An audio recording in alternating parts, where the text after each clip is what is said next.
वैष्णवी हगवणे प्रकरणातील आरोपी असलेल्या भाच्यांमुळे अडचणीत आलेले विशेष महानिरीक्षक जालिंदर सुपेकर यांच्या अडचणीत आणखी भर पडले। भाजपचे आमदार सुरेश धस यांनी सुपेकरांवर 300 कोटींची लाच मागितली असल्याचा आरोप केला होता। त्यानंतर आता आणखी एका नेत्याने रेड कार्ड दाखवत सुपेकरांवर धक्कादायक आरोप केले।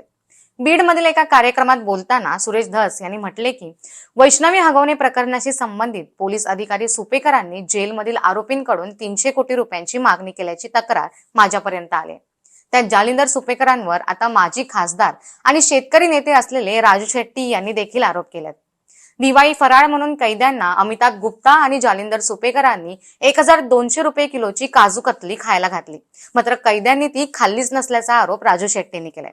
ते पुढे म्हणाले की राज्यातील कारागृहात कैद्यांच्या नावाखाली बड्या अधिकाऱ्यांनी रेशन आणि कॅन्टीन साहित्य खरेदीमध्ये प्रचंड मोठा भ्रष्टाचार केलाय।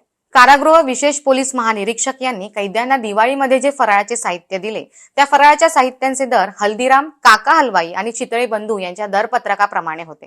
प्रत्यक्षात कैद्यांना लोकल मार्केटमधील फराळ खरेदी करून देण्यात आला होता। या दरामध्ये जवळपास 40 ते 60% तफावत होती। गत दिवाळीत राज्यामध्ये जवळपास 5 कोटी रुपयांची खरेदी करण्यात आली। सदरची खरेदी करण्यासाठी कोणतीही निविदा प्रक्रिया करण्यात आली नाही। कारागृहात किती अनागोंदी कारभार चाललेला आहे हे लक्षात येईल, असे राजू शेट्टी म्हणाले।